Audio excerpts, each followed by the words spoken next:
Alors je pense qu'au nom de l'équipe réseautage, on peut dire qu'on est ravis de vous voir aussi nombreuses et aussi nombreux pour cet après-midi et cette table ronde. Je m'appelle Pauline Rivière, je suis journaliste et je vais animer la table ronde qui aura lieu juste après.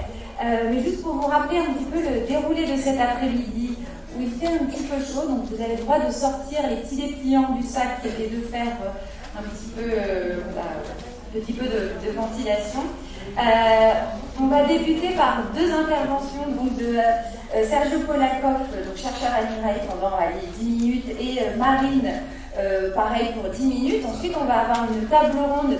On va faire durer 1 heure parce qu'en venant un petit peu parmi vous, j'ai pu voir que vous aviez peut-être des questions, des questionnements, et donc on va laisser beaucoup de place pour que vous puissiez poser vos questions pendant une grosse demi-heure, en espérant que quand même avec le parterre d'intervenants qu'on a pour la table ronde, on aura réussi à y répondre en partie.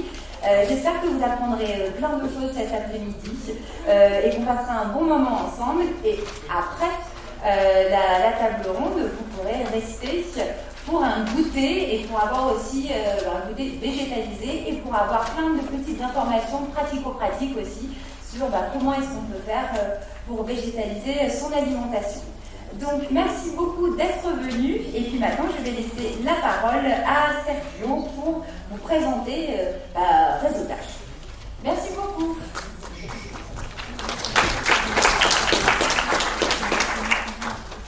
Bonjour à tous et à toutes. Encore une fois, j'ai raison pour vous remercier d'être là. On est très contents parce que je parle au nom de l'ensemble de l'équipe de réseautage qui a préparé cet après-midi.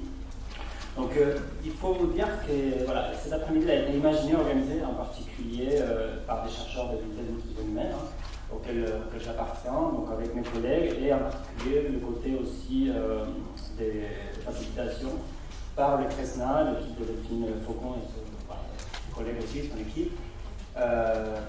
Tous deux font partie du coup des réseautages, donc le réseau Auvergnat Nutrition Santé Senior. Donc, il faut dire aussi que cet après-midi ne pourrait pas avoir lieu sans l'aide et le soutien des partenaires de réseautage. En particulier, il faut qu'on remercie la conférence des financeurs 63, Clermont-Auvergne Métropole pour l'aide financière, le soutien financier à cet après-midi, la ville de Clermont-Ferrand qui met à disposition cette salle également gracieusement, et tous les acteurs de réseautage qui finalement ont aidé à relayer le message et nous avoir finalement aussi aujourd'hui avec nous. Donc, comme disait Pauline, l'après-midi va se dérouler en quelques temps. Donc, là, je vais vous présenter rapidement Réseautage, qui Marine Vigneux, chercheuse à l'UNH, va aussi nous présenter une petite mini-conférence autour du thème de la végétalisation de la CP senior. Ce sera suivi pour une table ronde composée par Estran Valorant, donc professeur à l'Université Clermont-Auvergne, par la docteure Marie Blanqueux, chercheuse de Clermont-Ferrand, Frédéric Coursol, chef de cuisine, et finalement Anne Victor, qui est diététicienne nutritionniste également, qui va rejoindre bientôt le gérontopole Auvergne-Rhône-Alpes. Donc voilà, quelques mots peut-être sur le réseautage. Tout d'abord, pourquoi un tel réseau, pourquoi on se retrouve aujourd'hui entre plusieurs acteurs et des citoyens autour de cette thématique de l'alimentation. Eh bien, ce qu'il faut dire, c'est que le réseautage est né il y a environ 2 ans. C'était la volonté des chercheurs de vouloir développer finalement une recherche toujours préventive en nutrition, mais qui puisse être capable de mieux s'adapter aux particularités des individus, des personnes. On est tous différents, donc pourquoi pas imaginer qu'on pourrait faire aussi des recommandations sur mesure en fonction des particularités des personnes. Et donc, eh bien, pour cela, il est important aussi de bien connaître les individus, et pour cela, leur implication devient indispensable. S'approprier son propre capital santé, c'est essentiel. Et c'est donc un moyen supplémentaire, vous l'avez compris, de rapprocher la science de la société. Et quand je dis rapprocher la science de la société, je pense aussi aux acteurs de la vie civile et professionnels qui sont autour du coup des personnes âgées et qui vont permettre également de faire les liens entre les scientifiques et finalement les citoyens dans un but de gérer un bon santé.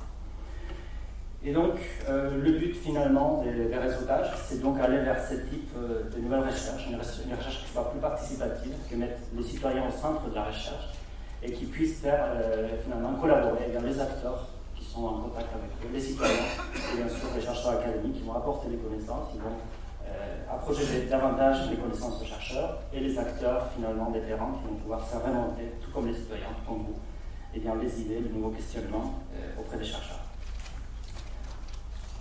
Donc le but de ces réseaux, finalement, c'est de faire évoluer cette nutrition préventive et personnalisée vers une recherche plus personnalisée, plus participative, et prenant en compte finalement les différences entre les individus et les territoires. Donc Réseautage aujourd'hui compte plus d'une quarantaine d'acteurs que vous voyez là. Ils sont distribués de façon assez homogène entre les acteurs qui appartiennent à des collectivités, comme la Clermont-Ferrand Métropole par exemple aujourd'hui qui nous accueille, des acteurs du monde socio-économique, des associations et bien sûr des académiques, je suis sûr que vous en reconnaissez quelques-uns. Et nous sommes maintenant à l'étape finalement d'intégrer des citoyens dans ces réseaux, des citoyens venant de tous horizons, des hommes, des femmes, de tous les territoires et conditions. C'est aussi le but du réseau de les rassembler autour de cette structuration.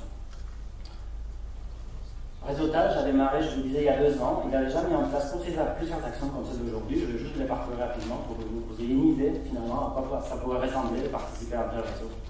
Nous avons mis en place en novembre dernier une première demi-journée thématique autour des réseaux dans lesquelles on a eu des ateliers sur la nutrition, sur l'activité physique et aussi une table ronde autour de la prévention par l'alimentation pour un vieillissement réussi. Nous avons également interagi auprès de plusieurs acteurs du réseau, des CCAS, le CLIC Jeune Autonomie, les lieux d'information senior, pour informer les citoyens et les acteurs autour de cette thématique. Nous avons également édité le mini-livret des réseautages que vous avez dans votre petit sac et que vous pouvez feuilleter. Vous y trouverez un annuaire d'acteurs, vous y trouverez aussi le fonds scientifique qui a donné lieu à ce projet, ainsi qu'un petit formulaire pour rejoindre le réseau si vous le souhaitez. Donc vous avez aussi également ça dans votre sac, on en parlera tout à l'heure. L'action d'aujourd'hui, elle fait partie de quelque chose d'un peu plus grand, plus ambitieux. Vous avez aujourd'hui la table ronde que je vous ai présentée tout à l'heure. Il y aura une suite à l'automne. Ça va être décliné en forme d'atelier cuisine participatif. Alors, comment ça va se passer?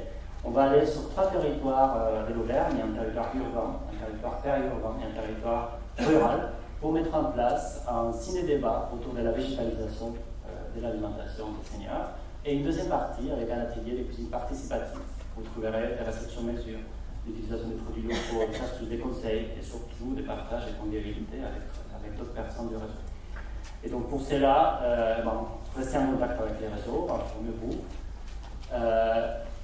Comme vous pouvez imaginer finalement la participation en tel réseau de recherche participative, voilà ici quelques exemples. Eh bien, vous pouvez aider les chercheurs à améliorer leur méthode en testant des questionnaires ou des éléments de recherche, des questionnaires, des outils.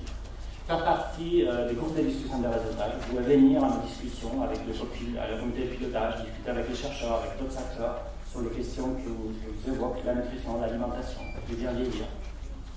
Vous pouvez aussi participer à des journées comme aujourd'hui, organiser des ateliers ou des événements à destination du grand public en vous impliquant dans l'organisation. Devenir ambassadeur, ambassadrice des réseautages pour porter la parole, pour essayer de convaincre des personnes de votre entourage de rejoindre le réseau. Et bien sûr, participer comme volontaire à des études de nutrition classiques où vous pouvez tester des aliments, on peut prélever du sang, des échantillons biologiques pour connaître un peu mieux comment est-ce qu'on répond à l'alimentation, à l'effet bénéfique de l'alimentation préventive. Vous pouvez également, comme aujourd'hui, bénéficier des dernières avancées en termes de résultats de recherche en participant à des webinaires, à des conférences, à des ateliers, comme celui d'aujourd'hui. Il faut dire que rejoindre le réseau, c'est ouvert à tous et à toutes, c'est gratuit, c'est sans aucun engagement, et c'est adapté à toutes les envies et besoins de tous et de toutes. On n'est pas obligé de participer à quoi que ce soit, on peut rejoindre le réseau juste pour rester informé, ou s'impliquer plus ou moins en fonction des envies. Je voulais aussi dire que le réseau est composé des acteurs du milieu public et de l'économie sociale et solidaire, et que pour l'instant, le réseau reste dans ces périmètres-là, il n'est pas ouvert à des acteurs privés. Et surtout partager. Voilà. Comment un exemple de partage que vous pouvez avoir, typiquement lié à la journée d'aujourd'hui, eh bien, vous pouvez partager au moment du goûter ou au moment de l'automne, des ateliers de l'automne, eh bien, pourquoi pas, des idées, des recettes, des conseils, des astuces que vous avez dans votre quotidien, qui vous appartient, ou à des personnes que vous connaissez, pour le mettre à disposition de l'ensemble de la communauté des réseautages et des citoyens qui peuvent bénéficier aussi de vos conseils et de vos astuces. Donc juste un dernier mot avant de passer la parole.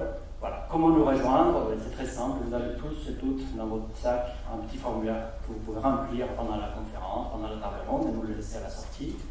Vous pouvez renseigner simplement ces infos assez basiques. Si vous avez un accès à Internet, n'hésitez pas à nous envoyer un mail, c'est indiqué ici.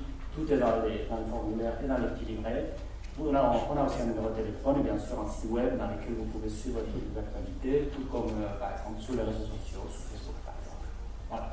Donc je vous remercie, je vous souhaite une bonne continuation, une bonne conférence, une bonne table ronde et à tout à l'heure pour le goûter. Merci.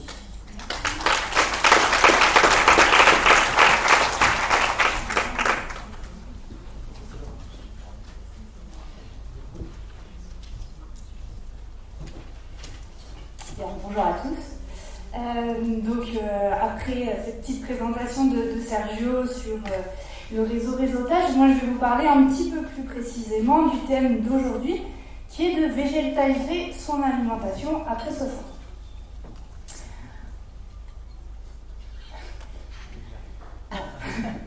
Bon.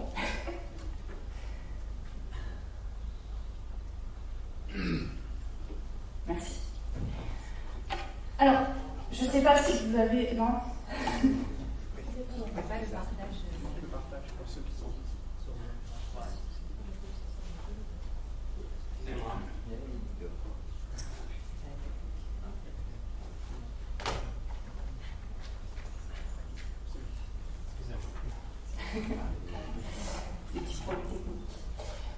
Donc, j'en reviens à ma végétalisation de l'alimentation. Je ne sais pas si vous en avez un petit peu écouté parler, j'imagine que oui si vous êtes là aujourd'hui. Mais finalement, pourquoi on parle de cette végétalisation de l'alimentation? Tout simplement parce qu'actuellement, on fait face à ce qu'on appelle une transition alimentaire qui veut évoluer vers une alimentation qui va permettre à la fois de nourrir 9 milliards d'individus, si ce n'est plus, d'ici 2050, tout en préservant la planète. C'est ça la transition alimentaire. Et en fait, il y a plein de solutions qui ont été proposées pour permettre cette transition alimentaire. Et une des solutions qui nous intéresse plus particulièrement, c'est la végétalisation de l'assiette. Alors ce terme de végétaliser son alimentation, c'est vrai qu'il est beaucoup utilisé actuellement dans les réseaux, par les politiques. Mais finalement, ça veut dire quoi ? Végétaliser son alimentation, je ne sais pas si vous êtes un peu plus familier avec le terme de flexitarien. Et en fait, ça veut dire... Si ça veut bien passer. Il y a plein de problèmes techniques. C'est bon ? Voilà. En fait, végétaliser son alimentation, c'est substituer une part, et je dis bien une part, des produits animaux par des produits végétaux. Mais attention, je voulais juste attirer votre attention sur le fait que végétaliser son alimentation, ça veut bien dire juste diminuer une part de nos produits animaux, ça ne veut pas dire devenir végétarien ou vegan. En effet, quand on va consommer un régime dit flexitarien, on va vouloir végétaliser son alimentation, eh bien on va manger de tout. On va manger des céréales, on va manger des fruits, des légumes, des œufs, du lait, de la viande et du poisson, seulement que la viande et le poisson, on va en consommer un petit peu moins.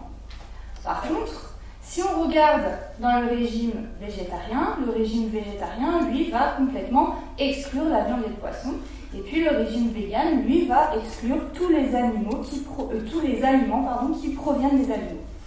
Et vous voyez bien que ces régimes végétariens et véganes, c'est des régimes d'exclusion, on exclut certains aliments, alors que le régime flexitarien, c'est juste on joue sur la quantité, mais on n'exclut aucun aliment.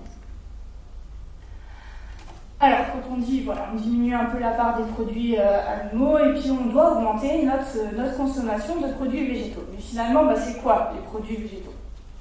Alors, il en existe 3 grandes familles, on va dire. La famille des fruits et légumes, les céréales et les légumineuses. Alors bien sûr, tous ces produits végétaux peuvent nous apporter plein de bonnes choses pour notre santé, ils ont plein d'atouts, et ils vont notamment nous apporter des fibres, des polyphénols, des vitamines et des minéraux, des bons acides gras. Et tous ces nutriments que vont nous apporter les végétaux peuvent avoir des effets santé. Et d'ailleurs, on a pas mal de travaux, que ce soit dans l'unité de nutrition humaine dans laquelle on travaille, ou bien des travaux qui sont réalisés par des collègues, soit en France, soit à l'international, qui ont montré que tous ces nutriments peuvent avoir des effets bénéfiques, et notamment chez les seniors. Par exemple, il y a des travaux qui ont montré que augmenter sa consommation de végétaux va améliorer l'inflammation, ou va prévenir l'apparition de maladies cardiovasculaires, ou bien encore l'apparition de maladies cardio-métaboliques comme l'obésité, le cholestérol, etc. Mais je voulais juste faire un petit focus sur une famille de végétaux qui nous intéresse plus particulièrement quand on parle de végétalisation de l'assiette, ce sont les légumineuses. Pourquoi les légumineuses nous intéressent autant? Eh bien parce que ce sont les végétaux les plus riches en protéines. Et quand on dit végétaliser son assiette, quand on dit diminuer un peu la part de produits animaux, évidemment, on se pose la question, ces protéines animales, par quoi je dois les remplacer? Et donc, la bonne idée, c'est d'augmenter sa consommation de légumineuses. Alors, pourquoi on augmente cette consommation de légumineuses? Parce qu'il y a des protéines. Et pourquoi on a besoin de manger des protéines? Eh bien, c'est parce que les protéines vont permettre de nous maintenir en bonne santé. C'est pareil, au sein de notre laboratoire, on a fait beaucoup d'études depuis très longtemps qui montrent que manger des bonnes protéines et en quantité suffisante permet de maintenir nos muscles en bonne santé. Mais je vais m'arrêter là parce que c'est des choses qu'on va aborder tout au long de la table ronde. On va vous expliquer c'est quoi une protéine, pourquoi il faut en manger un petit peu plus quand on avance dans l'âge et en quoi ces protéines vont permettre de maintenir nos muscles en bonne santé. Et puis on vous expliquera quelles sont les différences entre les protéines des animaux, les protéines des végétaux et comment faire pour consommer les protéines des végétaux. Et puis juste pour finir, faut bien se rappeler, comme l'a dit Sergio, que nous sommes tous différents. Donc végétaliser son assiette, il faut aussi bien faire attention à s'adapter à nos différences. En effet, on est tous différents, il y a des gens qui sont grands, d'autres petits, d'autres maigres, d'autres un peu plus embonpoint. Et aussi, nous ne vieillissons pas tous de la même façon. Il y a des personnes qui vont vieillir en bonne santé et qui vont le rester jusqu'à la fin de leur vie, alors qu'il y a d'autres personnes qui, avec l'âge, vont voir apparaître certaines pathologies.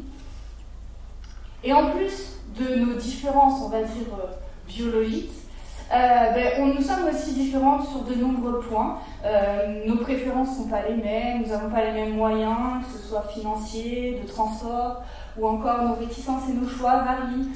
Nos motivations ne sont pas les mêmes et puis enfin nos envies sont différentes. Donc végétaliser son assiette, c'est vraiment quelque chose qui doit prendre en compte tous nos besoins et nos envies. Et c'est sur quoi nous allons discuter au cours de cette table ronde. Et nous allons aussi discuter de cette question. Est-ce qu'il est possible de végétaliser l'assiette de tout le monde? En effet, malgré tous les atouts que peut présenter cette végétalisation de l'assiette, on verra au cours de cette discussion qu'elle peut représenter parfois certains risques si elle est mal faite, si elle est mal comprise, et c'est ce que tous nos experts vont tâcher de vous expliquer au cours de cette discussion.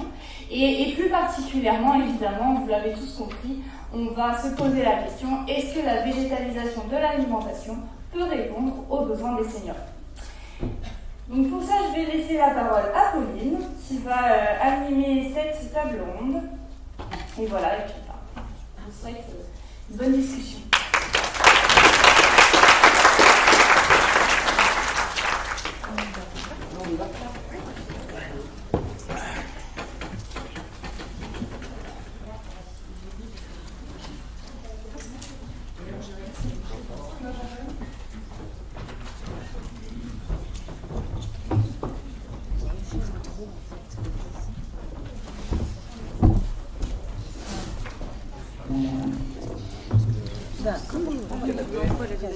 Tu veux pas le poursuivre mieux, c'est ça? C'est ça. Tout seul sur le canapé. Vas-y, Frédéric, tu veux Ouais, du coup, je me rappelle. Il est solide, ça va bien. Alors, juste pour information, donc, cette conférence est aussi retransmise en visio, et donc pour les personnes qui sont en visio, elles sont nombreuses, n'hésitez pas à poser vos questions sur le chat, et on y répondra au moment des questions-réponses.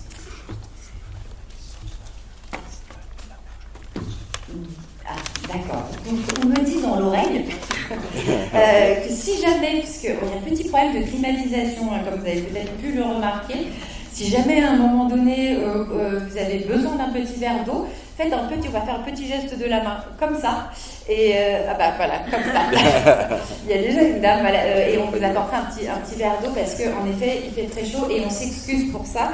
C'est normalement pas tout le temps le cas et nous on fait envie avec nos bouteilles d'eau. Je fais aussi la distribution chez nous. On lancera Je lance le chrono puisque nous nous engageons à faire une table ronde d'1 heure pour laisser la place aux questions et aussi du temps pour les échanges par la suite. Donc Sergio l'a déjà un petit peu fait, mais je vais quand même représenter un petit peu nos invités. Donc autour de la table, en bout de table, nous avons Aline Victor qui est diététicienne et spécialisée dans la restauration des publics seniors. Nous avons également Marie Blanquet, qui est spécialisée dans la sarcopénie. On y reviendra, mais c'est perte de la quantité de masse musculaire, on les expliquerait ça, qui est praticienne hospitalière sur la nutrition et les maladies chroniques. Vous soignez les personnes dénutries et vous faites partie d'une unité de recherche clinique sur la sarcopénie. Et vous êtes également, c'est long, également présidente du CPTS, Communauté professionnelle territoriale de santé, qui vise à homogénéiser la prise en charge des patients à l'échelle du bassin de santé. On continue le tour de table avec Stéphane Valran, qui est donc nutritionniste, professeur d'université, praticien hospitalier à l'Université Clermont-Auvergne et au CHU Gabriel Montpied, directeur de recherche à l'INRAE, et vous vous occupez également des programmes nutritionnels pour l'ASM Rugby. Et Cocorico aussi, vous avez été interviewé par le Média Brut. Alors, je ne sais pas si vous connaissez, mais si vous tapez Brut ASM sur Facebook, par exemple, vous verrez Stéphane en action, en train d'être interviewé sur la végétalisation de l'alimentation des sportifs. Et pour terminer, nous avons donc Frédéric Coursol. Alors, vous êtes restaurateur à Clermont-Ferrand. Vous avez 2 restaurants, les Grandes Tables de la Comédie, pour ceux qui connaissent juste de l'autre côté de la rue, et l'Atelier Ferdinand à côté de Polydôme. Vous êtes un passionné de gastronomie, on peut vous le dire. Et vous êtes très investi aussi dans l'étonnant festin, pour celles et ceux qui y connaissent peut-être, qui est pendant une journée, qui permet de finalement découvrir toutes les cuisines du monde et les manières de cuisiner, street food, vegan, végétarien, tout ça. Donc comme vous pouvez le voir, nous avons des experts qui pourront apporter des éclairages sur ce sujet. Alors, en effet, la question, c'est l'importance des protéines dans l'alimentation, notamment pour les seniors. Et on aimerait bien, avant de débuter, faire un petit test à main levée pour savoir un petit peu comment vous mangez. Est-ce que les personnes qui mangent de la viande à tous les repas peuvent lever la main? Peu. Du coup, des personnes qui mangent une fois par jour de la viande. Ah, un petit peu plus, déjà, on est allé sur une quinzaine, vingtaine. Je suis nulle pour donc, une vingtaine. Ouais, une vingtaine. Plusieurs fois par semaine. Ah, là, on a un bon groupe. Et pas du tout. Alors, j'avais rarement, et je me suis dit, est-ce que je le fais pas? Alors, rarement. Voilà. Et pas du tout. D'accord. Et bien du coup, on a autant de gens qui mangent à tous les repas que pas du tout. Donc voilà, ça permet de voir un petit peu qu'on est tous finalement assez différents. Donc on espère qu'on va pouvoir répondre à toutes vos interrogations. Avant de parler de l'alimentation, quand on avance dans l'âge, j'aime beaucoup ce terme-là, on va essayer de comprendre un peu mieux donc, les protéines et en fait de quoi on parle et à quoi ça sert. Alors il y a 3 micros. Donc il manque juste. Et on va commencer avec c'est quoi une protéine et ça sert à quoi dans l'organisme, puisque Marine l'a déjà un petit peu introduit, mais on va rentrer un peu plus dans les détails. Alors j'ai envie, Stéphane Valran, de vous jeter le micro, de vous laisser le prendre, pour nous expliquer, ok, protéines, on parle de quoi et c'est quoi leur rôle dans notre organisme d'une manière générale, et après on verra quand on avance dans l'âge. Ok, merci Pauline. Je ne sais pas si je veux vous remercier pour la question très difficile. En fait, les protéines ont beaucoup de fonctions dans l'organisme. Elles nous permettent de nous construire. On a beaucoup de protéines dans les muscles, comme Marine vous l'a dit. On a beaucoup de protéines dans la peau, on a des protéines dans les os. Les protéines aussi, c'est elles qui sont responsables de notre système immunitaire. Ce sont les protéines qui transportent notre oxygène dans le corps. Ce sont les protéines qui vous permettent de digérer. Nous avons des enzymes qui digèrent nos aliments, et ce sont aussi des protéines. Donc vous voyez que les protéines, ce sont les molécules qui ont les fonctions dans l'organisme, qui ont une tâche dans l'organisme. En gros, dans votre organisme, vous avez 3 types de nutriments. Vous avez les protéines, qui sont le moteur de la voiture. Vous avez les glucides ou les lipides, ceux qu'on stocke un petit peu, qui sont l'essence de la voiture. Et vous avez les micronutriments, qu'on va appeler maintenant les micro-constituants. Sinon, Claudine va me faire les gros yeux. C'est-à-dire les vitamines, les minéraux, les polyphénols et tout ça, qui sont l'huile du moteur. Hein. Et donc, ce qui va construire votre organisme, ce sont les protéines. C'est pour ça que les protéines, elles sont fabriquées selon un code, selon un plan prédéfini qu'on appelle le code génétique. Ok ? Et aussi, c'est pour ça qu'il faut remplacer vos protéines régulièrement, parce que comme elles ont chacune une tâche, eh bien elles vieillissent. Et une fois qu'elles sont vieilles, eh bien, elles vont être détruites, et il faut les remplacer par des nouvelles qui sont bien fonctionnelles. Et c'est pour ça que vous mangez des protéines. Les protéines de votre alimentation vont remplacer les protéines de votre corps, qui vont disparaître parce qu'elles ne sont plus fonctionnelles. Très bonne introduction, merci beaucoup. Pour rentrer encore un petit peu et creuser encore un petit peu le sujet, on a vu rapidement qu'il y avait différents types de protéines, animales, enfin végétales. Est-ce que, alors là il y a l'embarras du choix pour aborder cette question, qui peut un peu nous faire un petit topo la différence entre l'animal, végétal, et puis après, concrètement, en termes d'aliments, ça ressemble à quoi? Donc, je ne sais pas, Aline ou Marie? Moins bien placé que les autres. Alors, Aline, je vais vous laisser prendre la parole et nous expliquer un petit peu les différents, ce qu'on met derrière protéines végétales et animales et peut-être la différence. Tout à fait, bonjour à tous. Donc il y a effectivement 2 types de protéines, donc on en a parlé tout à l'heure, protéines animales, protéines végétales. Donc les protéines animales, il y a peut-être des termes que vous connaissez, que vous avez peut-être entendu dans les médias. On va retrouver principalement l'albumine, qui se retrouve dans l'œuf, par exemple. On va retrouver le collagène, qu'on va retrouver dans plutôt les matières des mammifères, le bœuf, le poisson. Et puis la caséine ou le lactosérum, c'est peut-être des termes que vous connaissez, qu'on retrouve dans les produits laitiers. Donc chacune de ces protéines que je viens de vous citer se trouve dans la matière animale. Et puis parallèlement à ça, on a d'autres types de protéines qu'on va retrouver dans les protéines végétales. Alors on a les légumineuses, comme vous l'a dit Marie, donc le pois, les pois cassés, les haricots rouges, les pois chiches, voilà, toutes ces légumineuses-là. On a également les céréales, et notamment une protéine que vous devez certainement connaître, qui est le gluten.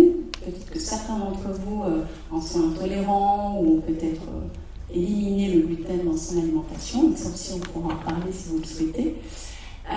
Et on a aussi des protéines dans les fruits à coque, donc les noix, noisettes, amandes. Voilà, c'est principalement ces aliments-là où on va retrouver le plus de protéines végétales.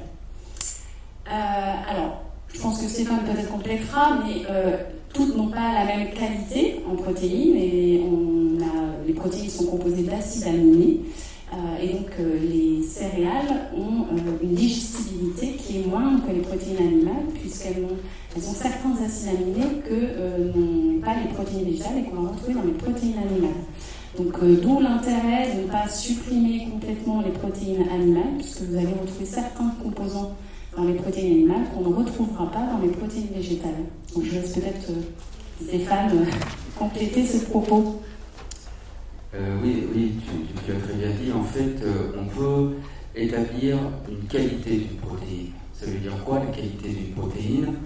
Ça veut dire la capacité que notre corps a à digérer cette protéine, parce qu'évidemment, quand vous mangez la protéine, par exemple, vous mangez un plat de lentilles, en vous disant, dans les lentilles, il y a des protéines, ce sont des légumineuses.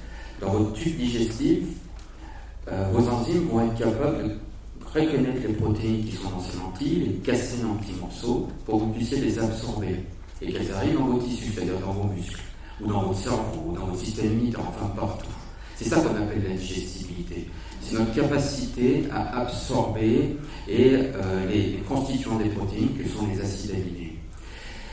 La deuxième qualité d'une protéine alimentaire, c'est son profil en ces fameuses molécules en acides aminés. En fait, une protéine, c'est une succession d'acides aminés. Il faut voir ça comme un mur en briques.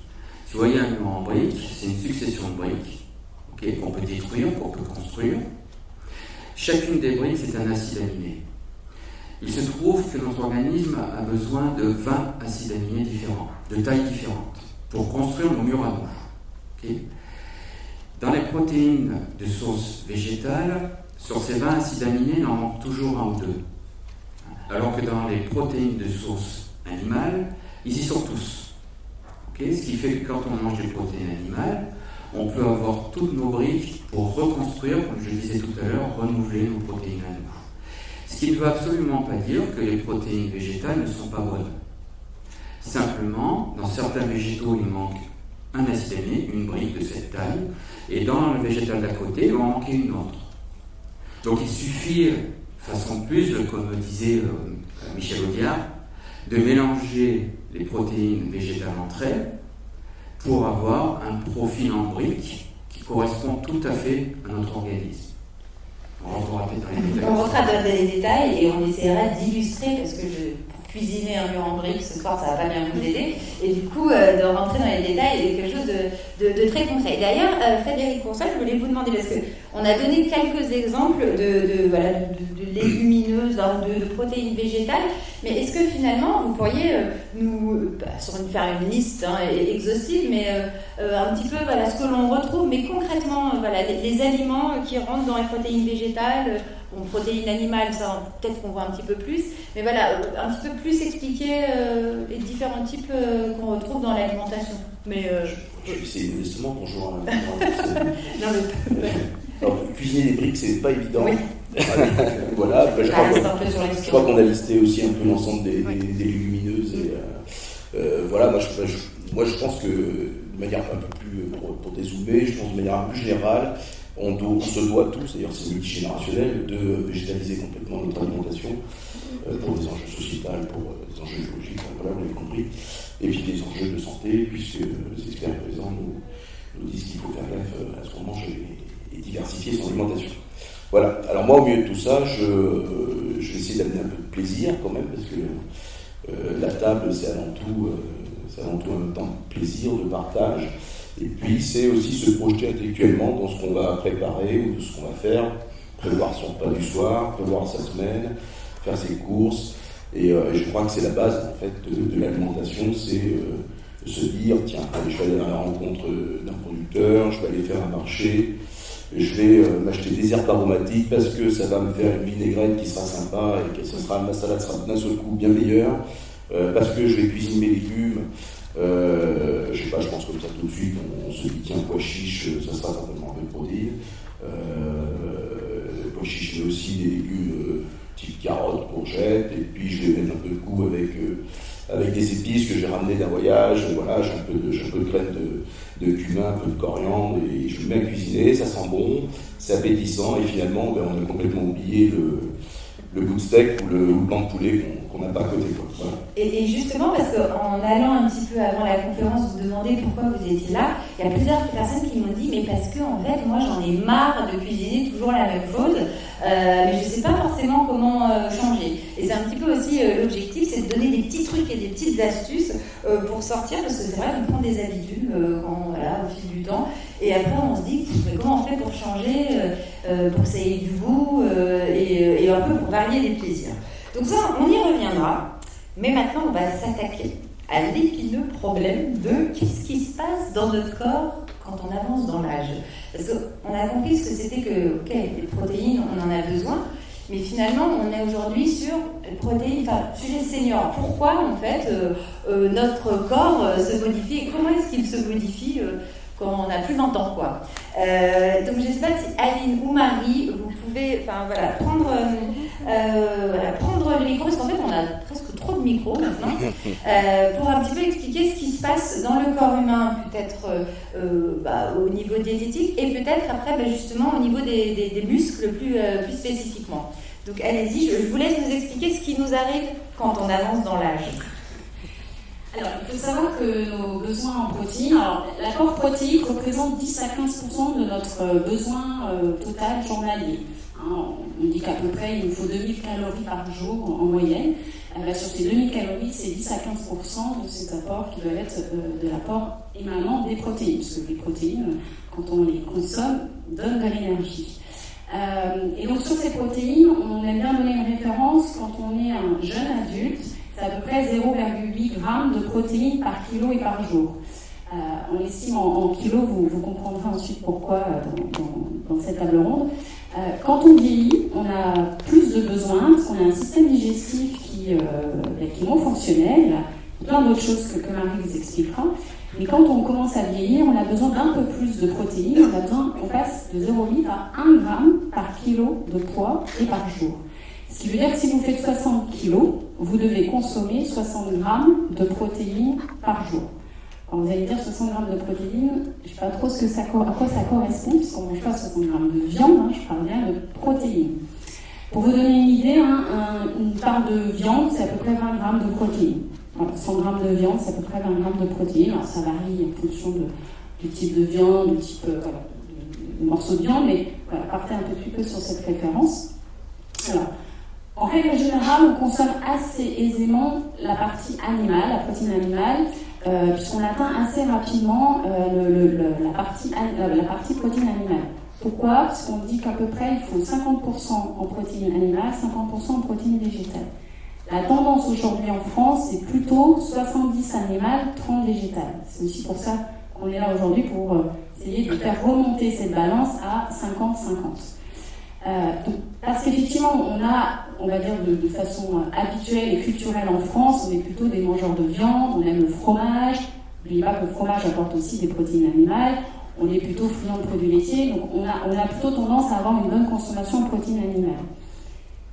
Contrairement aux protéines végétales, puisque les légumineuses, c'est plutôt un aliment qu'on consomme moins, en tout cas, c'est pas un aliment qui est présent systématiquement dans une assiette.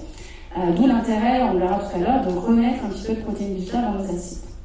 Donc cette répartition 50-50, elle est importante. Par contre, il faut juste faire attention, c'est ce que disait Marine tout à l'heure, c'est qu'on parle bien d'un rapport animal-végétal qui soit suffisant. C'est-à-dire que si vous êtes déjà par nature, et on l'a vu tout à l'heure quand vous avez levé la main, il y a des gens qui ne mangent pas beaucoup de protéines animales. Donc quand vous entendez dans les médias qu'on vous dit baissez votre consommation de viande, attention, c'est baisser par rapport à quoi ? Si déjà vous n'êtes pas un gros consommateur de viande, vous n'allez pas encore plus baisser votre consommation, puisqu'on verra, mais on a besoin de ce rapport 50% de protéines animales, 50% de protéines végétales. Alors bien évidemment, on répondra aussi à vos questions si vous n'êtes pas friand de protéines animales, parce que je sais qu'avec aussi l'âge, on n'explique pas vraiment, mais il y a un dégoût pour la viande qui arrive. On a moins envie de manger de viande, mais on peut trouver des alternatives, donc on répondra à vos questions si c'est le cas. Mais c'est important en tout cas d'avoir en tête cette répartition pour répondre à ce besoin protéique, parce que ce besoin protéique, il est important, et Stéphane en a parlé, mais je vais laisser du coup la parole à Marie. Et alors, juste avant de laisser la parole à Marie, peut-être justement, toujours test en direct en salle, qui a diminué sa consommation de viande ces dernières années ? Ouais. La majorité, qui a une maîtrise absolue, enfin, qui maîtrise bien justement les légumineuses, qui cuisine régulièrement les céréales. C'est pas si mal. Donc voilà, en effet, le fait est qu'il y a une diminution de la consommation de protéines animales, de viande, poisson. Qui a diminué sa consommation de poisson ? Ah, le poisson, ça va, ok. C'était pour avoir un petit peu et pour se rendre compte que le fait est que statistiquement, en effet, on mange moins de viande quand le temps passe. Et donc je vais laisser justement Marie-Blanc expliquer en fait ce qui se passe finalement quand on avance dans l'âge et ce qui peut se passer aussi, pourquoi on a besoin de protéines. Je vous laisse la parole. Bonjour. Du coup, quand on avance en âge, ça commence un peu plus tôt pour les hommes et les femmes, c'est plutôt le ménopause. On augmente sa matière grasse. Donc on a plus de matière grasse en vieillissant et on perd son muscle. Enfin, jusqu'à 70 ans, c'est comme ça. Et ce qui est important, c'est qu'en fait, la matière grasse, on l'a en sous-cutané, on peut l'avoir à des endroits non souhaités autour des organes, c'est ce qui fait toutes les pathologies cardiovasculaires. et on peut l'avoir dans le muscle. Et quand on l'a dans le muscle, on perd la performance du muscle à l'effort, et c'est exactement ça qui pose problème. Donc l'apport en protéines, il est très important parce qu'il faut garder cette qualité de muscle parce qu'on sait qu'elle va se dégrader. Mais si on fait de l'activité physique, et j'insiste beaucoup là-dessus, la prise en charge nutritionnelle, s'il n'y a pas d'activité physique, ça ne marchera pas pareil. Et sans activité physique, on est clairement en bonne santé pour tout le temps. Et quoi qu'on fasse. Il y a l'inactivité physique et il y a la sédentarité, c'est deux choses très différentes. Sédentarité, c'est le temps passé assis par jour, qu'il faut absolument réduire, il faut être en dessous des 7 heures, c'est la limite à partir de laquelle ça a vraiment un impact très négatif sur la santé. Et après, il y a toutes les préconisations en termes d'activité physique qui évoluent selon les âges et qui sont adaptatives avec les âges. Plus on vieillit, plus il faut des ateliers, faire un travail sur l'équilibre. En plus d'avoir et du renforcement musculaire et un peu de cardiovasculaire, c'est-à-dire un peu d'effort marche rapide par exemple. Voilà. Donc ce qui est très important, c'est s'il n'y a pas de lutte contre la sédentarité et pas d'activité physique, nutrition ou pas, on ne se taillera pas. Mais quand il y a les deux, par contre, les effets sont multiplicateurs.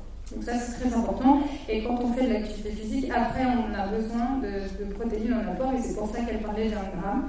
Quand on est malade, on monte même à 1 gramme 2 kg, voire même 1 gramme 5. Et on adapte les apports en fonction de l'état de santé de la personne. Donc comme le muscle dégrade sa qualité en vieillissant, qu'il y a un peu de gras dedans, il n'y en aura presque pas si vous avez de l'activité physique. Il y a des études qui ont bien montré. Alors le mollet n'est pas touché, c'est plutôt le quadriceps, donc c'est pour ça qu'on peut avoir des difficultés à se lever un fauteuil.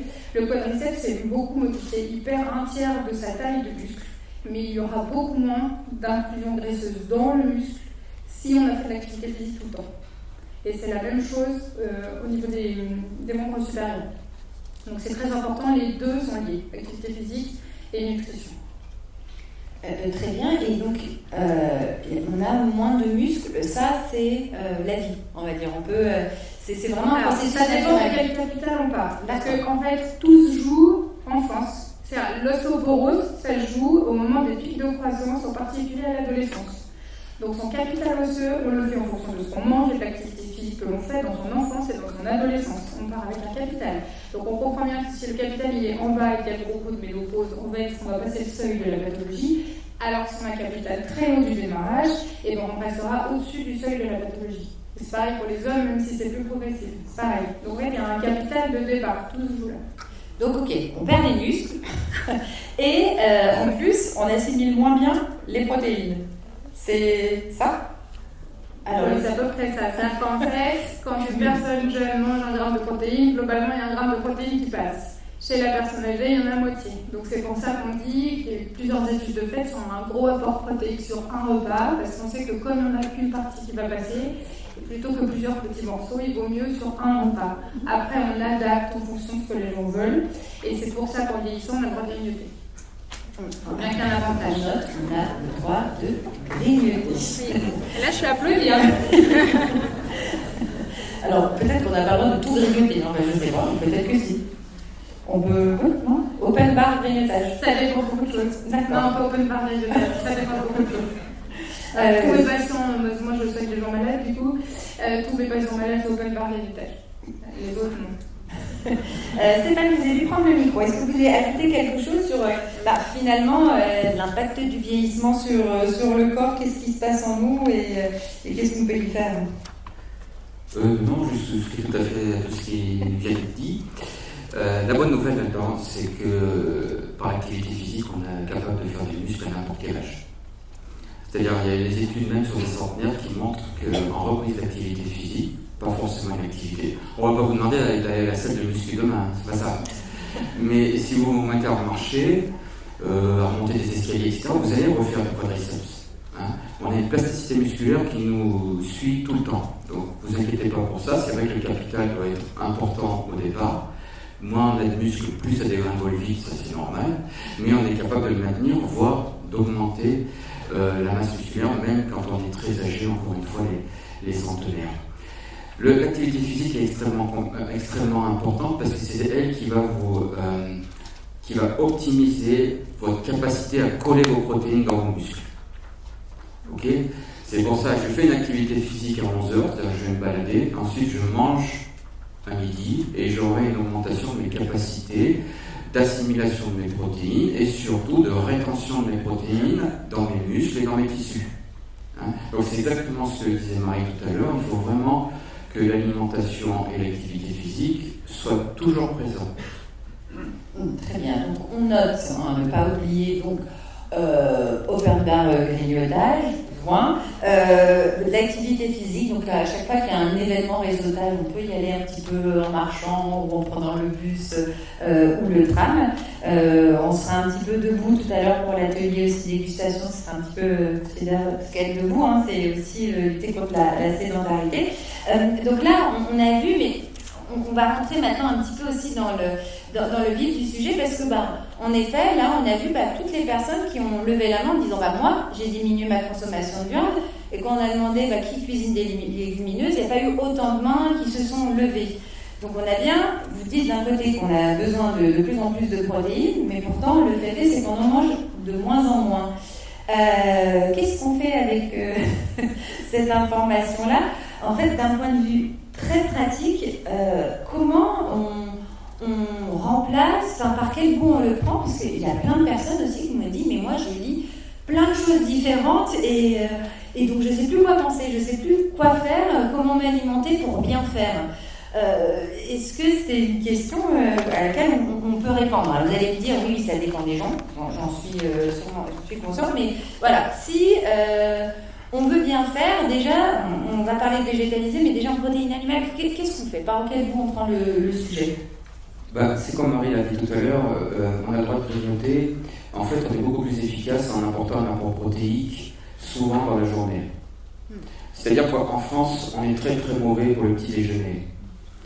En France, au petit déjeuner, on n'a pas de protéines. On va manger un croissant, on va boire un café noir, ou voilà, exactement, on va manger quelque chose de sucré sans protéines.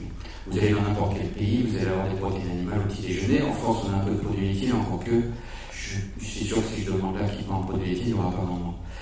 Donc, ce qui veut dire que vous passez toute la nuit sans apport en protéines, vous passez toute la matinée sans apport en protéines, et vous attendez le midi pour donner à votre corps des protéines. On en parlera tout à l'heure, hein, là on est en dette protéique à ce moment-là, c'est-à-dire qu'on casse nos protéines à nous et on en perd. Hein. Donc, ce qui veut dire que si on revient aux aspects pratico-pratiques, il faut apporter des protéines, pas forcément en quantité astronomique, mais souvent, hein, pour apporter des briques de construction à nos maçons qui fonctionnent sans arrêt dans nos muscles. Donc le matin, moi, je peux manger un œuf, je peux manger, même si mon docteur m'a dit surtout pas, il y a trop de gras, enfin bon, ça on peut en reparler. Tu peux le dire ça. Et le docteur va le dire parce que... Voilà. Je te laisse finir, je tout de suite, comme tu veux. Je dis tout de suite que j'en peux juste plus. Alors en fait, il n'y a que les œufs, les 2 œufs par semaine, c'est faux, c'est l'idée reçue. En vieillissant, on s'en fout, vous mangez autant d'œufs que vous voulez, ça ne craint rien, le cholestérol il est aux 2 tiers endogène, donc ça ne dépend pas de ce que vous mangez. Et il vaut mieux se bouger. Voilà. Là, elle est énervée, hein, quand elle est comme ça, je la connais. On a préparé la table ronde, le sujet œuf, c'était c'est vraiment le téléphone, c'était déjà... Donc les œufs, il n'y a pas de problème, le matin au petit déjeuner, un œuf, 2 œufs, vous achetez 10 œufs, 20 œufs, vous les faites cuire durs tous, et tous les matins vous en mangez 2, il n'y a pas de problème. Après on peut être plus fun. Actuellement, la grosse mode, c'est les omelettes blanches. On peut faire aussi des omelettes jaunes, on peut faire... C'est-à-dire qu'on prend des œufs, voilà, et puis on se fait des omelettes, on les fait sucrées, on les fait salées comme on veut. Mais manger des protéines le matin, ça coupe votre dette protéique pendant la nuit. Parce que la nuit, vous n'avez plus de protéines d'alimentation au bout d'un moment. Vous les avez toutes absorbées, elles sont toutes rentrées dans vos muscles, partout. Notre corps, il n'en a plus. Donc, quand vous les encaissez tout le temps, vous en perdez. Vous en fabriquez plus, vous en perdez. Donc, pour arrêter ça, il faut manger des protéines. Donc, en pratico-pratique, il faut manger des protéines, pas forcément beaucoup, encore une fois, mais à tous les repas, aux 3 repas. Et si vous voulez faire une collation tout à l'heure en rentrant chez vous, vous la ferez d'ailleurs ici, vous allez manger des protéines en collation, toujours pareil, pour apporter des briques de construction à votre corps. Oui. Vas-y, je peux. Oui, du coup, pour les apports, le matin, je le soutiens à 100%. Et en termes de pain, c'est un apport, le matin, ça marche très bien. Et les pains en céréales, les pains complets, ça apporte des protéines. Et c'est pas comme le pain blanc, parce que le pain blanc, ça passe à la même vitesse, ça vient le sucre, donc c'est rien du tout. Ça ne vous tient pas. Donc c'est très important en termes de céréales pour avoir une bonne qualité protéique. Et pour avoir des glucides blancs, c'est plutôt des pains complets. Et alors, fromage, jambon, trouver le matin, les œufs si on mange plus de viande, mais oui, une personne âgée ne doit pas rester plus, un adulte âgé pour être précis, ne doit pas rester sans manger plus de 12 heures. Parce que c'est là où, comme mon collègue l'explique, on casse de la protéine du muscle et on perd du muscle qu'on ne peut pas se permettre sans vieillir. Oui. Juste pour compléter, moi j'observe votre alimentation depuis quelques années et c'est vrai qu'on voit bien les profils se distinguer. Alors, c'est vrai qu'on n'aime pas mettre les gens dans les cases, mais c'est bien aussi parfois de se rendre compte dans quelle typologie de profil alimentaire on est. Ce qu'on voit souvent, ce que nous on appelle des seniors actifs, c'est que vous êtes peut-être, justement ce qu'on disait tout à l'heure, vous êtes actif, vous faites peut-être de la randonnée, vous marchez, vous gardez vos petits-enfants, vous avez peut-être un début de pathologie chronique, un diabète qui s'installe, une maladie cardiovasculaire qui s'installe. Vous avez peut-être vu plusieurs médecins, des spécialistes, des médecins traitants qui vous ont peut-être dit plein de choses sur comment vous alimenter. Donc c'est là où quand j'entends je suis perdu, je sais plus ce que vous mangez, là, c'est peut-être là aussi où vous avez peut-être eu plusieurs conseils parce qu'il y a des pathologies qui viennent s'installer et c'est peut-être là aussi où vous avez commencé à transformer votre alimentation. Donc là, c'est important, je pense, de reprendre un petit peu votre alimentation de base et voir ce qui est bien et ce qui n'est pas bien. Et comme l'histoire des œufs, si votre médecin cardiologue vous a dit de ne plus manger des œufs, vous savez aujourd'hui que vous pouvez en manger. Et après, il y a un autre profil qu'on appelle des seniors plutôt fragiles. Peut-être que vous êtes dans cette catégorie-là, c'est-à-dire que vous avez l'impression de commencer à être fatigué, à remonter les escaliers, à avoir du mal, que vous sentez que vous avez inconsciemment, mais vous le sentez, perdu un peu de masse musculaire. Et donc c'est bien aussi de faire le rapprochement avec votre alimentation. Est-ce que justement c'est pas en lien avec une baisse de consommation de viande ou de poisson, ou est-ce que vous n'avez pas transformé votre alimentation, ou parce que justement vous n'avez plus envie de manger de la viande, du poisson, des œufs, et donc du coup vous avez réduit à la fois en qualité mais aussi en quantité votre alimentation. Donc vous êtes peut-être sur ces deux types de profils. Donc, là, le conseil va dépendre dans quel profil vous vous situez et dans tous les cas, il va falloir effectivement retrouver cet équilibre alimentaire. Très bien, ça fait une très bonne transition. On va rentrer après un peu plus dans le détail de savoir en fait qui peut végétaliser ou pas. Mais en effet, pareil, dans la salle, on demandait, il y a des gens qui disent voilà, moi je végétalise, j'ai envie de végétaliser mon alimentation. Écoutez, vous avez le droit. Et en préparant cette table ronde et en discutant avec Frédéric, finalement, il me disait, mais c'est vrai qu'on a une vision assez figée d'un repas. On est sur le gros bout de viande et le petit accompagnement qui va à côté. Mais que finalement, si on regarde dans l'histoire et dans le monde, il y a plein de manières de repenser à quoi ça ressemble en fait une assiette. Et donc Frédéric, je voulais vous laisser la parole pour nous, parce que vous avez bien la cuisine et on parlait c'est pas si longtemps que ça finalement qu'on consomme de cette manière et nous dire en fait comment l'alimentation un petit peu dans le monde, comment ça s'organise et l'aspect peut-être un peu écologique de la végétalisation. Comment s'organise l'alimentation dans le monde, c'est un gros sujet. Oui, non, mais c'est plutôt la question. J'ai des belles épaules, mais en fait, c'est beaucoup. En fait, il y a beaucoup de diversité. Très modestement, on va essayer de parler de ce qu'on connaît ou de ce qu'on observe, mais non, je n'ai pas prétention à parler de l'alimentation mondiale. Vous avez 2 minutes. Non, mais bon, j'ai un peu voyagé grâce à mon métier. C'est vrai que quand on se tourne, par exemple, sur des cultures côté Asie, Japon, on va prendre l'exemple du Japon avec le bento japonais qui est la petite boîte repas que préparent toutes les mamans pour leurs enfants ou même pour elles et les papas qui vont travailler, voilà. Et finalement dans ce bento il y a tout le temps une espèce de code d'usage qui est de respecter différentes couleurs, différentes aussi formes d'aliments et les fameuses protéines, qu'elles soient animales ou végétales, et je dirais que naturellement finalement le repas, le déjeuner s'équilibre. Voilà. Après, dans ta première introduction, Pauline, tu parlais effectivement des dictates peut-être même industrielle, hein, de la façon de manger. Parce qu'on parle de pain complet, mais je pense qu'il faut d'abord aller vers un bel artisan de manger, quelqu'un qui connaît bien son métier, puis d'acheter le pain complet à la grande surface du coin, qu'on va pouvoir garder 15 ans dans son placard, sans qu'il voit la moisissure, et puis manger ça en se disant je me fais du bien.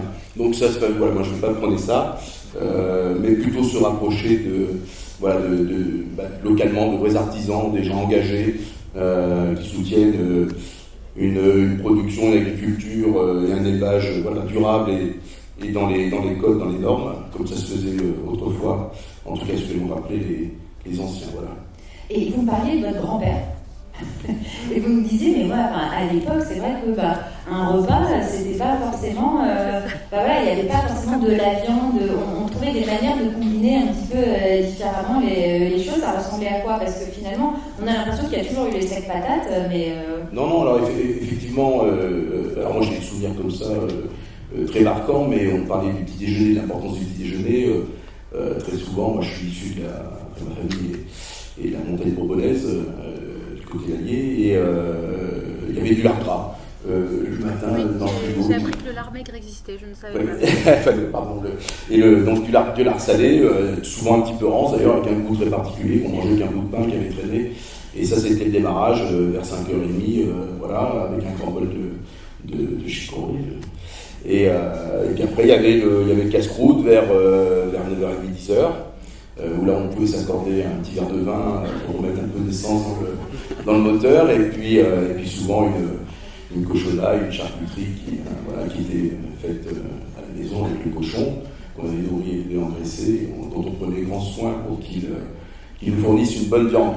Stéphane Vallerand, de la même manière, vous parliez, on avait parlé d'alimentation ancestrale. En fait, c'est ça.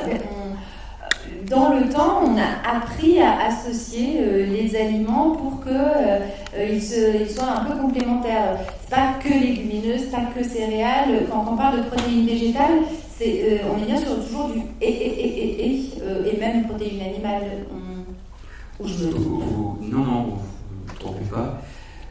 En fait, oui, tout à l'heure, on disait que dans les protéines végétales, quelquefois, il nous manquait une brique de construction. Et que donc il fallait mélanger les protéines entre elles, les sources végétales de protéines entre elles. Et typiquement, ce qui est recommandé, c'est de mélanger à l'échelle du repas, c'est-à-dire dans un repas, des céréales et des légumineuses. À ce moment-là, on a un apport en protéines qui est tout à fait équivalent à celui que pourrait nous apporter une viande. Alors, nous les chercheurs, vous savez, on n'a rien inventé, on aimerait bien inventer des trucs, mais ça nous arrive rarement. Et quand on regarde les plats ancestraux, c'est vrai que c'est ce qui se passait à une époque où on n'avait pas accès à la viande, donc il faut remonter des années en arrière où on faisait un peu d'élevage, surtout pour le lait, mais on ne tuait pas forcément nos animaux. Et finalement, dans tous les pays, vous voyez, quand on mangeait beaucoup de céréales, les enfants ne grandissaient pas beaucoup, il y avait des gens qui tombaient malades. Et à un moment donné, on leur rajoutait un peu de légumineuses dedans et tout se passait bien. Et vous avez évidemment les pois chiches dans la semoule, les couscous, les haricots rouges dans le riz en Amérique du Sud, vous avez les lentilles dans le riz en Inde, par exemple. Dans tous ces pays-là, on a remarqué que de mélanger les végétaux entre eux nous permettait d'avoir un apport en protéines qui nous permettait de nous construire, de nous renouveler, de faire construire les enfants, de faire grandir les enfants de façon tout à fait normale. Donc vous voyez qu'on n'a rien inventé quand on dit il est possible d'avoir un apport protéique végétal d'excellente qualité en mélangeant, vous faites une assiette, un tiers légumineuses, lentilles par exemple, un tiers boulgour, céréales, et puis un tiers légumes verts. Là vous avez une assiette fantastique, avec la recette que vous a donnée Frédéric tout à l'heure. Oui, j'allais dire, Frédéric, il ajoute 2-3 petites choses dessus, sinon ça va. Oui, ça me dépasse. Très bien. Avant de rentrer, justement, puisque le temps file et on voudrait avoir un petit peu des conseils de chef, en introduction, et vous l'avez bien dit, l'apport protéique est hyper important quand on avance dans l'âge. La végétalisation, qui peut végétaliser, comment, est-ce qu'il y a des contre-indications ou vraiment des choses où on se dit non, ça il faut surtout pas, puisqu'on a quand même des personnes là qui ont envie peut-être de savoir, avec toute leur diversité, mais donc moi, est-ce que je peux végétaliser? Est-ce que tout le monde peut végétaliser? Ou est-ce qu'il y a vraiment des... Enfin, voilà, comment on fait? Alors, quand on avance en âge, comme on vous l'a dit tout à l'heure, tout le monde n'est pas égal face aux vieillissants, donc tout un tas de raisons. Et il y a 3 types d'évolutions possibles. Soit il y a le bien vieillir qui correspond à une personne qui est robuste, soit il y a quelques fragilités. Et si on ne les dépiste pas et qu'on ne les prend pas en charge, on va basculer du côté vieillissement pathologique. Et si on les prend en charge assez tôt, avant que ça fasse une pathologie, on repartira du côté robuste de la force. Et après, il y a le vieillissement pathologique.